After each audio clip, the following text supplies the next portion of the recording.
Hello and welcome to Working Historians, a podcast series where we discuss what historians do with their lives. I am Rob Denning, Associate Dean for Liberal Arts for Southern New Hampshire University's online history programs. Today I am rebroadcasting another episode of the Passion and Practicality podcast feed. In this one, Callie Cook, a career advisor at SNHU, spoke with Buster Ratliff, the Director of Operations for the Cultural Foundation of Texas and the Panhandle-Plains Historical Museum. In this interview, Callie and Buster discuss the value of building your network and understanding company values when looking for a career in the museum field.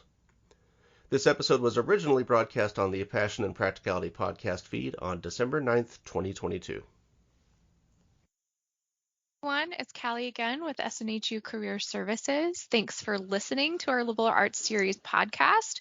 Today we have our featured guest, Buster Ratliff, Director of Operations with the Cultural Foundation of the Texas Panhandle and Panhandle-Plains Historical Museum. Today's topic is informational interviewing, company research, and different career paths one can explore with a history degree.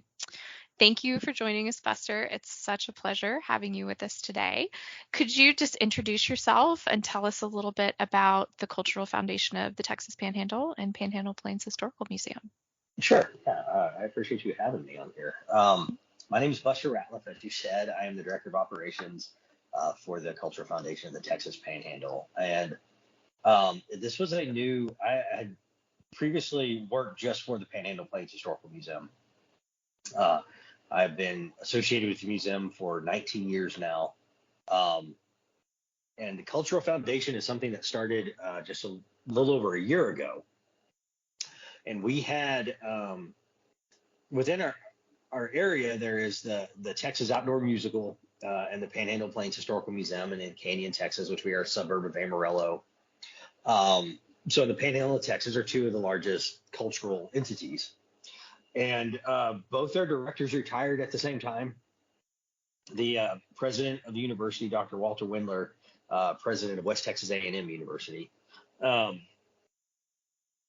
The museum has always had an association with the university. Mm-hmm. And then the musical is a lot of students have been in the musical in the summer.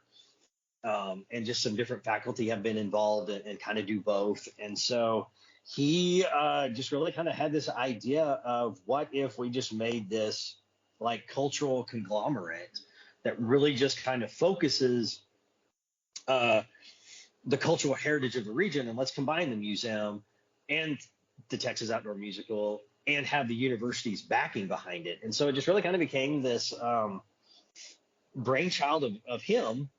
Yeah. And so there are entities are ran completely separate, which makes, the day job interesting because I could be doing things for, a musical, and I could be doing things for the museum. And there are four of us that are that are on the leadership team. Mm-hmm. That have the duties for the museum and the musical. And then really, there's some staff that cross over, but it's really kind of the separate things, and it's been interesting.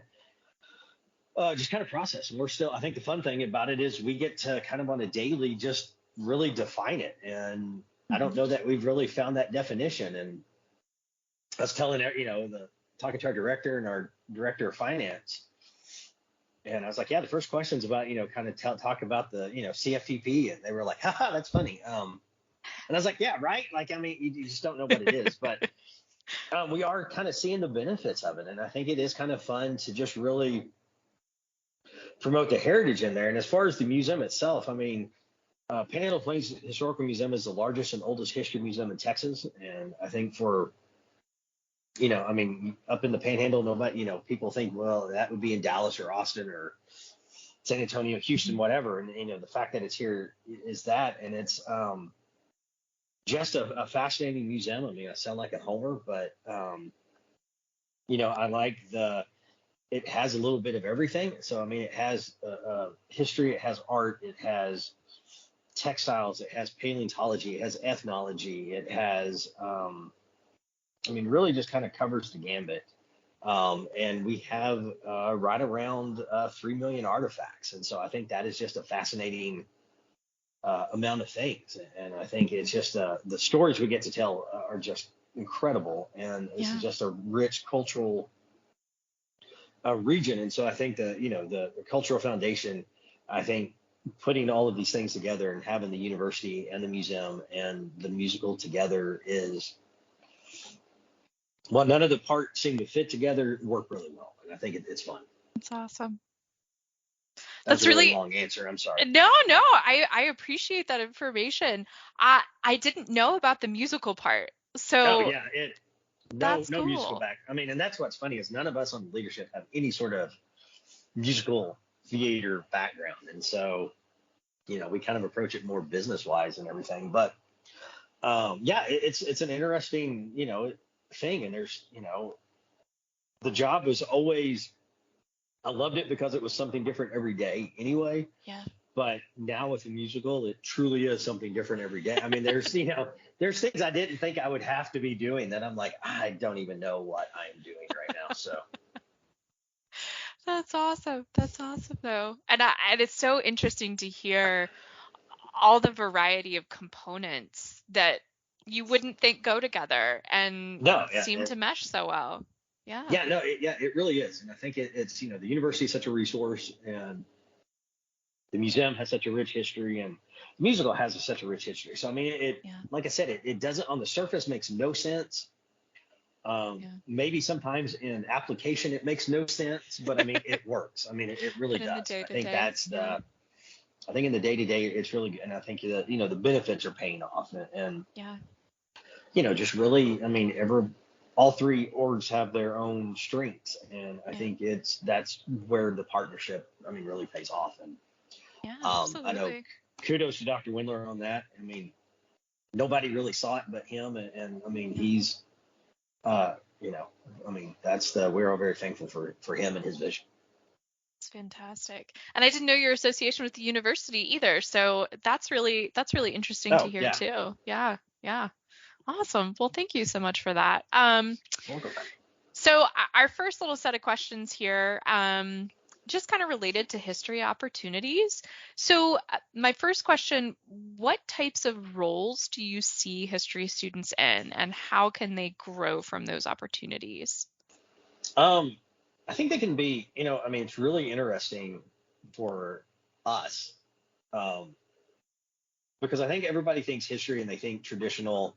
They're going to teach in high school, they're going to teach in college, Right. they're going to research, that gotta love the History Channel. I mean, all those kinds of things that people think with the history major. But our, me as COO and our CFO are both history majors, and I'm like, I don't know how. She and I laugh at, like, I don't know how we went from history majors to dealing with numbers and money, but but I do think those skill sets are, I think that's where, I mean, the role is, I think a history major can do about anything. And again, that's a Homer answer. But I think it's just a skill set you learn as a history major. So, I mean, being able to, research and go into something with an open mind. And I think, and being able to find that common thread in whether you're writing a research paper, studying a topic, or and that's kind of those like weird traits that you learn that I find it in my job, especially in project building and things like that, is finding that commonality, and that one little strand that it was like, oh my god, this is like when I was writing a paper again. But it's like you find that strand. And here overseeing, I mean, part of my job is I oversee our exhibitions and collections and curators and like building exhibits. And so for me, it's like an exhibit is just a giant research paper. And so I think those skill sets are there. And for us, I mean, at the museum, I mean, we have history majors in everything. So we're one of the largest student employers on campus. And so, and we get a lot of history majors that are doing that. So, I mean, they may working in our exhibits department doing carpentry work, and they may be, at our front desk or in our store or helping out with the curators or exhibitions. And so I think I think the roles are unlimited. I think it's, the application of skill set is more so where that goes more than, actually the traditional, and I look at it completely different because I went into I'm in a museum, so that makes sense with a history degree, but Yeah. my role in the museum is not, I'm not doing like research on a historical topic Right. I Right. do, but it's not, and definitely, like our CFO, doing our finances and books and accounting and all that. Yeah. But I do think it's that ability to just kind of, dig into the details. And I think that's where history majors are really good is Yeah. thriving in the details. Yeah. Absolutely. Absolutely. I really appreciated that comparison of, putting together exhibits to a research paper. Oh I yeah, think I think it's so important to remember that, what we're doing in these foundations of our education can really sure. be seen and applied in different ways.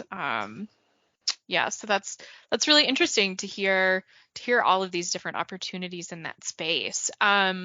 So let's say if a student has no experience, hmm where should they start to get some of this experience in the field? And maybe what are some of the skills you think are most noteworthy for them to have? Um, I think just, find something that interests you Yeah, and, approach it from that direction. I ended up in museums because I always loved museums. That was the yeah, family vacations. That's where we always were. yeah, It didn't matter whether we were on, in some small town or we were on a major vacation. We stopped at almost, there was always a museum trip in that. And I just kind yeah. of appreciated that. So, um, mine was, I started here as an undergraduate, uh, and, saw a job open in, at the museum. And so it was just Mhm. like, okay, that sounds interesting. So let's do it. And even if it's not, and I think that's one of the things I think it is beneficial and I think helped me and I think can help others is even if it's not something you think you want to do, but it was a way into the museum and I wanted to see it. And, I think that's kind of an interesting is don't always look for like that straight linear path. And I think that Yeah, is, everybody likes to, I'm going to do this and I'm going to get this degree. I'm going to take these classes. I'm going to intern here and I'm going to do this. And I'm going to do that. And then I'm going to get that job. And that's just not the way it works. right. And it's, I completely, and I say that having completely fell in the job. I left, Yeah. went to graduate school at the University of North Texas and I was in Denton and the museum called back and they said, hey, we started this operations position. Would you be interested? And I was like, oh, okay. Yeah, that'll be a great job to figure out what I want, to get where I want to be in life. Sure. And I've Yeah. never left. And that's just kind of that weird, but I think really, I think skill set is just that being able to find the details and um, just really, I think kind of getting out of that traditional box a little bit, I think helps because I think building up, I think as much life experience as you can get and as much skill sets as you can get and as much at finding ways you can apply what you can do to something Right. that is not a traditional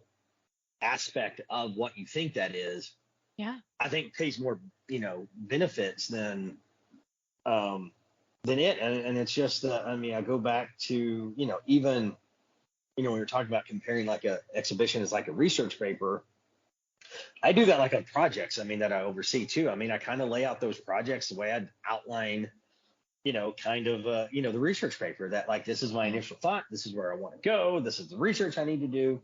And I Yeah. think those kind of skill sets can go across genres of jobs that you don't necessarily think about. Mhm.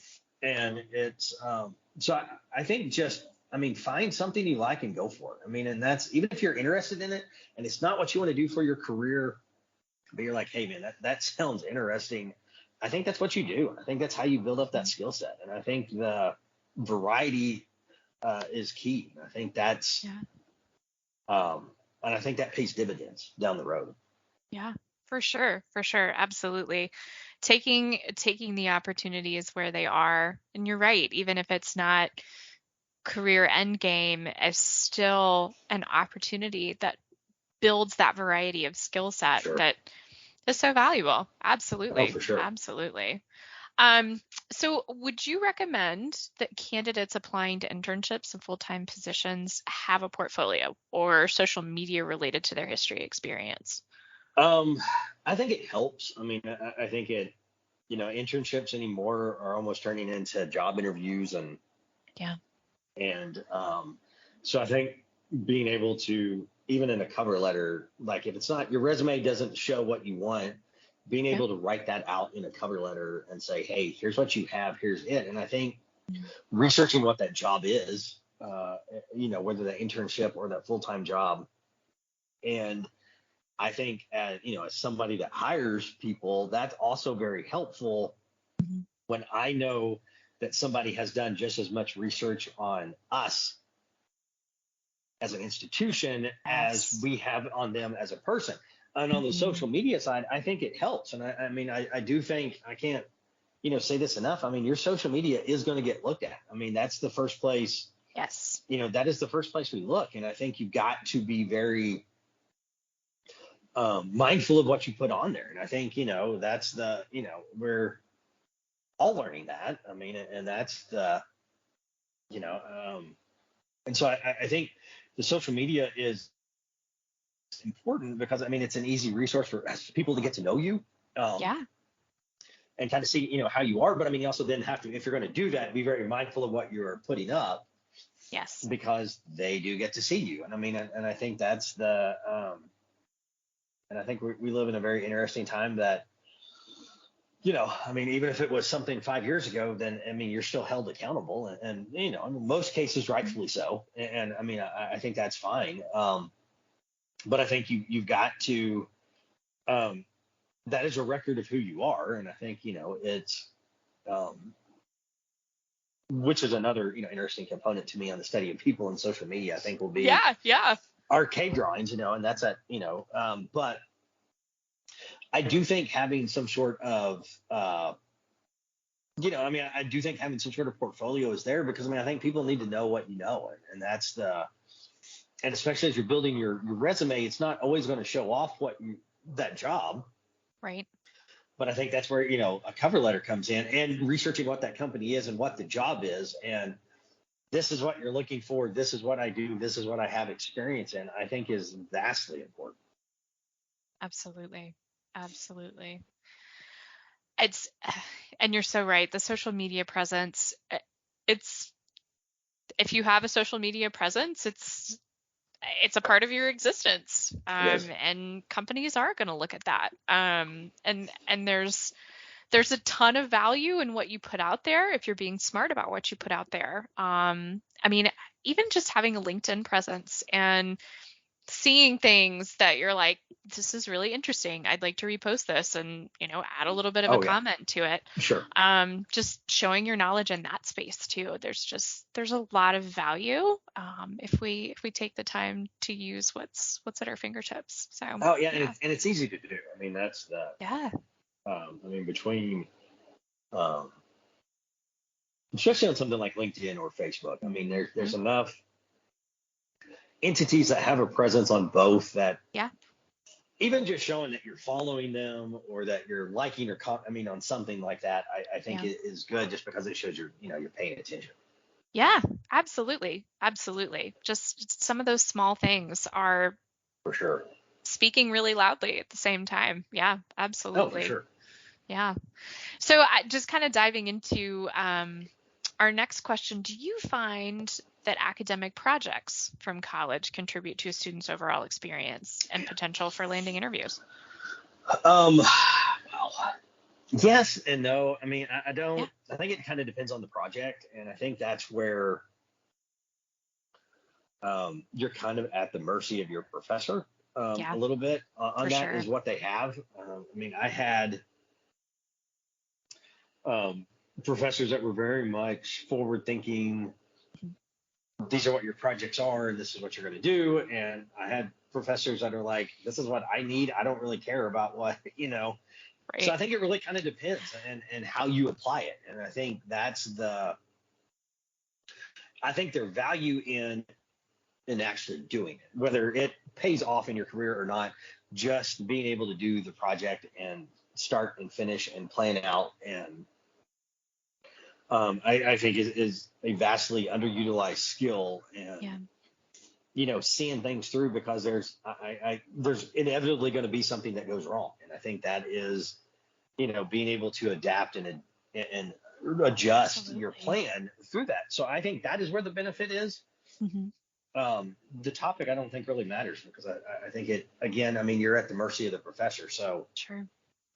I mean, I had, an undergraduate and graduate school there are projects that, I can apply today, and there's some I'm like, it was for a grade, and that's all it was. And I got nothing out of it. But I do think that very much that, okay, this is what the project is. These are the steps I've got to take, that organization coming out, that planning, and then just that ability to adjust, I think is vastly important, because the longer you go in a career and the longer you go in life, you figure out things never go out the way you plan. And I mean, even now, if I have something that with what I started is the way I ended and all the steps went there, I'm like, God, I did something wrong because it went too right. I mean, that's the, so that was too easy. So I missed something. So I think that's the key on those, is just that experience of thought and planning and adapting and just seeing something through, because and when you're going to hit a brick wall on something, I mean, and I think that's and there's going to be something that you want, that you need, that you got to have, and you're not going to be able to find it and get to it. And I think that is going to always be, so I think that's where their benefit are. Yeah, absolutely. Absolutely. It's definitely a space where you want to show some type of skill that also relates to whatever it is that you're applying to. You want to make 100%. Sure that there is, something to it more than just, well, I did this project, here you go. Exactly. Completely agree. Well, this is great information so far. I'm going to take kind of a switch in topic here, and ask you some questions that are related a little bit more to informational interviewing and company research that you've already kind of touched on a little bit. Sure. So can you tell us what the benefit of a student conducting an informational interview would be like in the history field? I think the benefit of it is usually, I mean, especially is just getting to, know somebody that's been through it a little bit. And I don't, anybody's going to be willing to kind of talk about their career. And I think that, that's been in it for a little bit. And I think most are always willing to, answer whatever questions you have. And I think it's always a good, so I think the benefit is there because you're just going to know. I think what you have to be careful of is that person is answering through their lens, and it's not always the way it is. I think that is, I'm very much on there's always these debates, and I'm sure that's in other fields. I just see it in museums, and is like the mentor, a formal mentorship versus an informal mentorship. And I think, you've got to be very careful of that. And I think also in the informational thing, because if that mentor is jaded on something or is closed off on a topic or anything like that, that is going to affect who they're with, who they're mentoring. And I think in my career, like informal mentors have done way more for me than actual formal mentors, and just watching and listening. And so I think that is the benefit, I think, of an informational interview is there, because it's good, but I think you also have to go into it knowing that person has an agenda and they're going through the lens of their career. And so, that's the, but I do think there are benefits there, because they're going to, if you find that good one, you're going to, it's even better, but you're always going to get something out of it. And I think that is going into it with, that kind of goes back to the, maybe it's not necessarily a job you want for your career or a project you want, but always find out something that you can learn out of that. And I think it's just being able to know that everybody has a bias. So, they're going to go in to their interview and answer questions based off their bias and not necessarily the way things are. But I think you've got to, but I do think there are benefits to that. Yeah. And I don't know if I even Absolutely. answered that question. No, that's really great. Especially thinking about, the difference between formal and informal mentors. I mean, that's something that I had never even really considered myself, and how e- everyone has a different perspective because they're living their life based on their personal Right. experiences, and that we have to remember that when we are, taking on, some type of mentorship and learning more about that individual and their personal experiences. So it's a good idea to interview a lot of different people in a lot of different 100%. types of 100%. spaces. Yeah. Yeah. Definitely get the perspective of multiple people, for sure. For sure. Um, so kind of speaking into, the informational interview process, what types of questions would you suggest that students ask in that informational interview? Um, I think, how have you utilized your degree? I think is always a good one. Yeah. Because I think that's people utilize them in different ways. And I think that's always a Yeah. fascinating, to me, that's always fascinating. I still find that Absolutely. interesting. I think as far as, just history itself, I'm always curious why history, I mean, that's the, what brought you there. And I think that's always a Yeah. fun question, because I think anybody in any major, I think, has that moment where they're like, this is the path for me, and this Yeah. is the way, what degree I want to get. And I don't know if that, so I think, what was that moment, that made you want to do that degree? Mhm. I always enjoy asking, like, if you had to go back and do it again, would you do it again?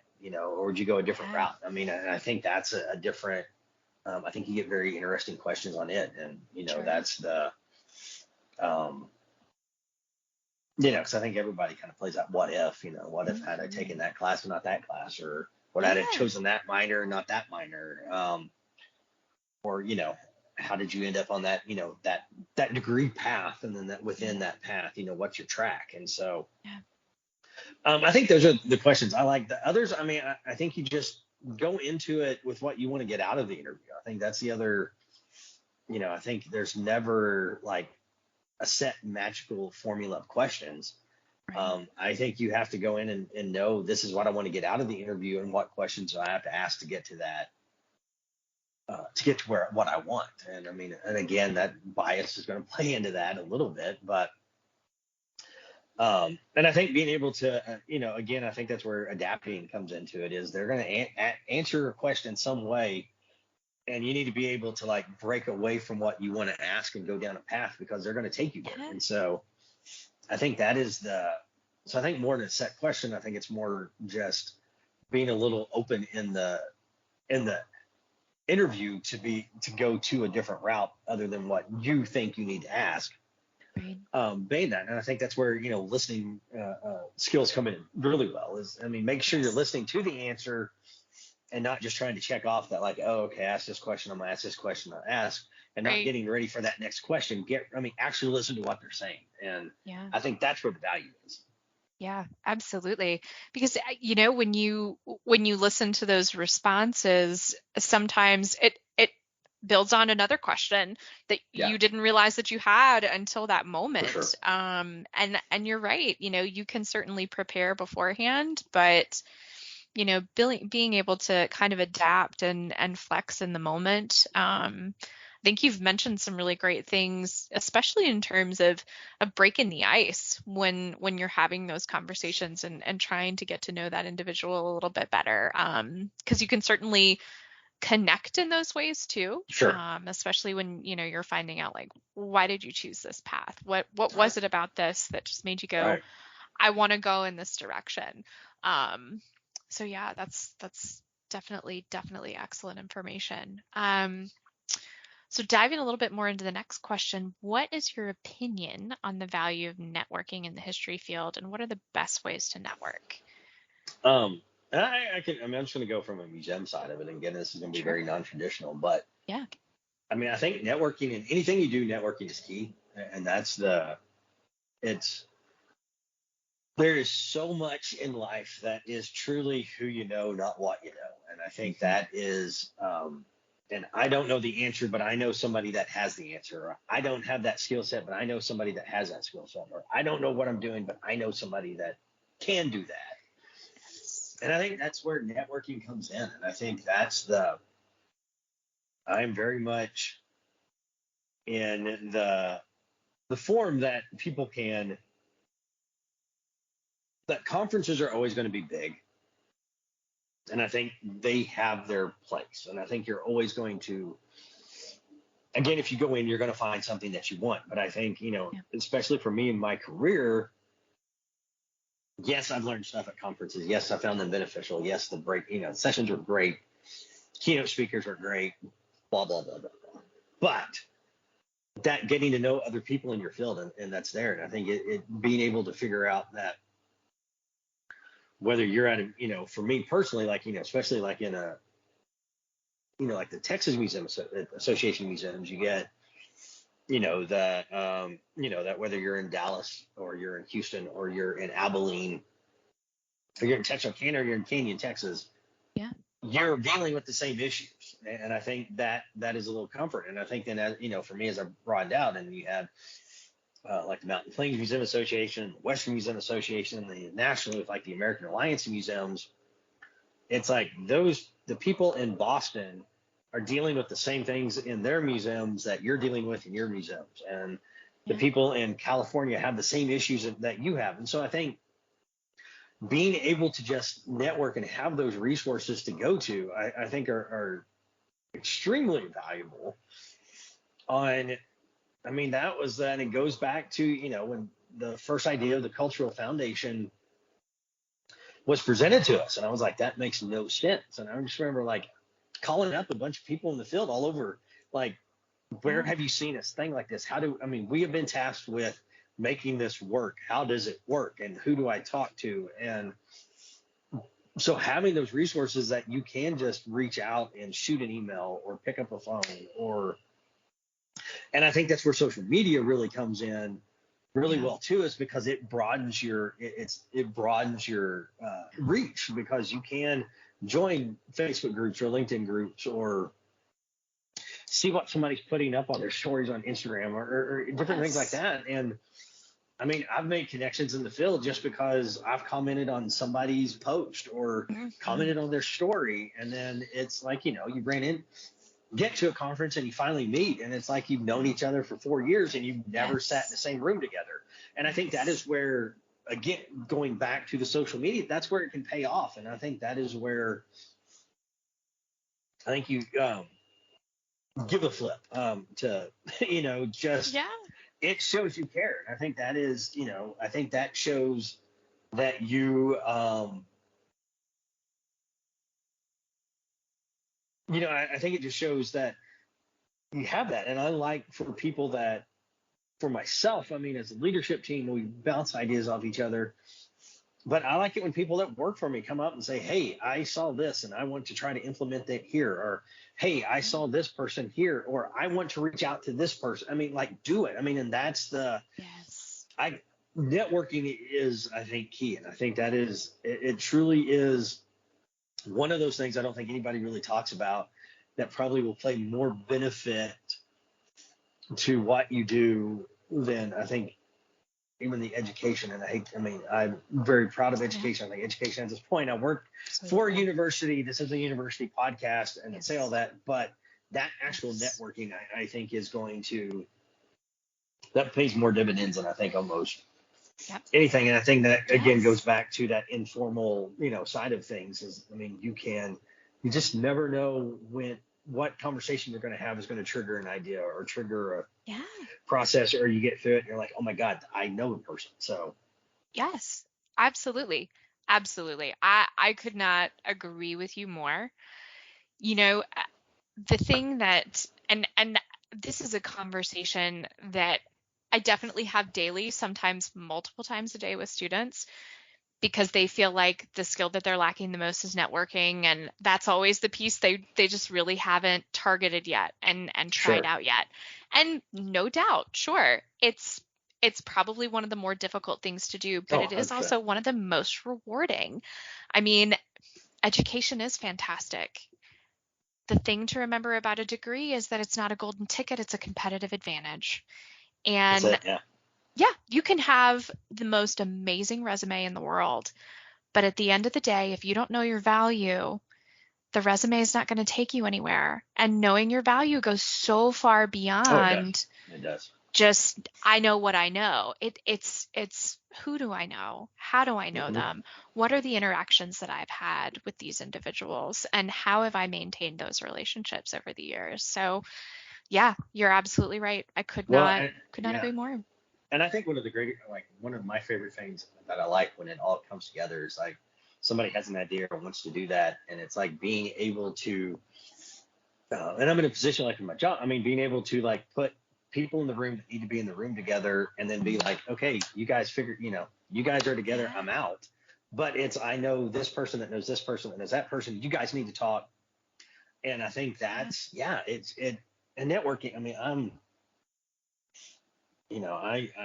always considered myself, an introvert, and which is weird because I'm very much a public facing job. Sure. Yeah. But networking is not always fun, and it's not always easy. And I mean, there is that kind of that awkwardness a little bit. I mean, it's networking is almost like dating, I mean, it's just like, hey, so what do you like? But, I think I think there is the benefit of it. And I think I think if you can, it's definitely one of those that you get better as you do, more you do it. And it is that I think, and I think being able to network with people that aren't in your circle. I mean, that's just random, conversations that you can have and it can be like a company Christmas party, or that you're just a guest at, or, you get those random, like, hey, what do you do? I mean, it's just, it is and I don't think it's even a skill set. I think it's just doing it. I mean, and I think it's something you learn to do, but I think there's value in it. And I think that is I can't, for here in the museum, I mean, I always tell people, I think conferences are great, but the two of the things I push for people that work for me are get out of this museum and go see others and see what others are doing. Yeah. And go meet other people. I mean, and that's go talk to the people in your field and go talk to your counterparts, and, just pick up and I think that's and when you're at, and be out in the community and go to what other people in the community are doing. And I think that is, kind of is just latching onto like, community Christmas. I mean, community events, like Christmas. It's Christmas time. We just got done talking about a Christmas event here at the museum, so it's all in my head. But I think just any community event they're having. I mean, like even if it's an opening of a new store, or it's a ribbon cutting, or it's just a mixer or whatever, just getting out and just talking to people, I think is good. Absolutely. Absolutely. I could not agree more. And you're right. It's not necessarily a skill set, but it's also something that, you're not just born with it either. You don't just wake up one morning and you're just like, man, I am just so good at networking all of a sudden. Yeah, it's just like everything else. It's something that takes time. It does. And it's completely different than working a room. I mean, it's not. Mm-hmm. Oh, yeah. I mean, working a room is going around saying, hey, good to see you here, knowing who people are, all that. Yes. That's not networking. I mean, networking is literally just getting that conversation going. And I think it's, and I think then again, that's where, listening comes in. I mean, you to truly figure out what somebody is saying or hear what they're saying. And and it's, like I said, it is very odd how it just will. Oh my God, I was just talking to somebody last week about that, man, let me reach out, so. Yes, absolutely. I definitely appreciate those comments, Wester. It's refreshing to hear that from someone in the field, just being very realistic about, hey, this is how it works, especially when I hear on a regular basis. I'm a very introverted person. I hear that a lot. So am I. It doesn't mean it should stop you from getting to know other people. Yeah, absolutely. So is there any other advice that you feel you can offer for informational interviewing? No, I mean, I think what I already kind of said is being able to don't be so rigid when you're going in and being able to, you may have, I want to ask these 10 questions and you may only get 2 out. Yeah. Because it went a different direction, and that's okay. And I think that is so I think just being able to, pivot and is more important than absolutely any other advice I can give on that. Yeah. It's a conversation. That's what we have to remember. It's a conversation. Yeah, absolutely. All right. Well, I'm going to take a little bit of a shift here again and dive into a little bit of company research. So when researching employers, what should students be looking for? I think just I think it's where social media can, is great because you can look at what they're doing. You can look at, go to their website and just dig through it. I think, if they put an about section and a value section, go see if they're living those values. I mean, by what they put up and what they're doing and what their programs are. I think looking at, if you can find a job where, like how many times are, having to, I don't think you can necessarily judge that because, there are those entry field positions that are just revolving doors that, are going to go through and you can't judge it like, oh, they have people coming in and out there so much. Well, that's kind of that position. I think it is, and I think it's just, if you can, they have a website page and, that lists their staff. Going to look at their staff and, and seeing what the staff post. And, but I think it's also, really, the company's website is going to be key. And if there's not a lot on the website, then, okay, depending on what the company is, but then, that should be kind of a, like, okay, maybe why don't they have something on here? Or if they're putting up like, this is who we are, go see if that's really who they are. And and I think it's okay to, and like I said, just look at who their employees are, and if they list them, then go try to see what they post. And that's the, and I think just looking at what they do. What are their programs? What are they putting out there as far on their company pages? And just, that'll tell you. You get a tone there. So. For sure. For sure. Yeah, I couldn't agree more. Understanding what those values are and then, looking for ways in your research to see, are they really sticking to those core values?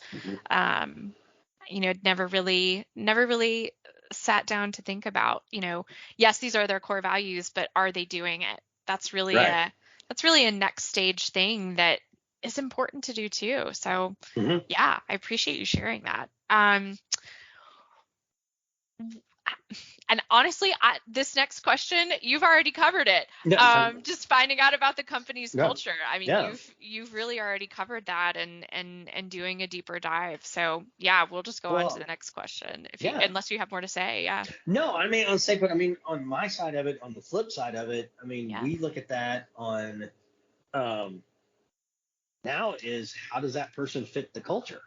And it's, they may have all that skill set that we need and do this great, but how are they going to fit that culture? And I think that is so I think there is a little bit of a role reversal on my side of it too, in hiring is, man, that person may have everything I need, but I don't see them fitting in.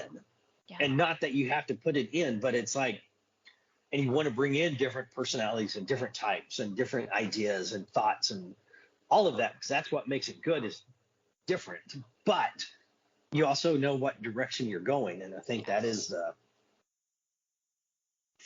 and so I think on the culture too, is just, people are going to, like I said, companies are going to put out there what they're doing and they're going to be proud of it. And that's and just, making sure they're, they're putting their money where their mouth is. And that's the other side of it, is it's not just, lip service. It's, for us, it's, okay, we can talk, we can talk about that. We want to be inclusive and we want to bring in community members. And all these different cultures that have made the Panhandle Plains region rich in culture, what it is. Sure. But are we doing that with programs and exhibitions? And do we actually so I think there is, the culture is going to show quickly. Yeah. And I think if you're interviewing in a job, you're going to go there just by the interview. You can find the culture fairly quick. Very much so. Very much so. I couldn't agree more. Couldn't agree more. Well, with the company research piece, is there any other advice that you can offer about company research? I think you've covered some great things. Yeah, it's their website's always going to be good, and then what they're putting out on social media. I think, and also, we have so much information in our hands. Type something in and find any sort of articles and news pieces and things like that are, everybody's got the good and bad out there. I think you can, and I think any more with things like Yelp and TripAdvisor and Google and everything else, you can find what people are saying about them. And I think that is, and again, that's going to be good. There's always going to be, no business is going to please everybody, and they're always going to have stuff out there. But, I think those that, truly do kind of maintain a pretty high review rate are doing something right. So I think so. I just think just what other people said. And I think if you find anybody that, has been associated with them, that, again, that's where networking comes in. That, if you know somebody that knows somebody, ask. Just kind of like, what's it like to work there? What's that person like? What's, me, could I work for that person? Just any of those things. I think that is where, tying it all together. That. Yeah. Completely agree. And you're right. All of those things tie together. Like, we talk about them as separate things, but at the end of the day, it creates that big picture that everybody's trying to achieve. Yeah, for sure. For sure. Is there anything else that you'd like to mention that we haven't talked about? No, I think we've covered it all. I appreciate the time, and I again just want to say, I think history majors can do about anything they want to do, and that's I'm saying that as a history major, so it's very much a homer pick. But I think it's just, honestly, leave yourself open to new possibilities, and don't, and in everything you do, try to find, where that skill set works, and it's not, you find your place. And I think that is in anything. Everybody wants to be the main person, but sometimes the best roles are not being that person. It's, finding your role. And I think finding your place and finding your role and being happy in it is, I think that's huge. And I think that is, and just finding ways you can apply what you learn, and that everything is a learning experience. And I think that is so. Absolutely. I could not agree more. I really appreciate your time today. This has been fantastic, really great information for our students. That's really all the questions I have. Thank you.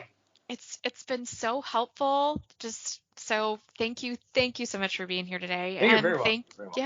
Yeah. And thank you to all of our listeners. We hope that this episode has given you some great insight into careers in history. Be sure to check out our other episodes from the Passion and Practicality podcast for more great discussions related to liberal arts. And thank you all for joining us today.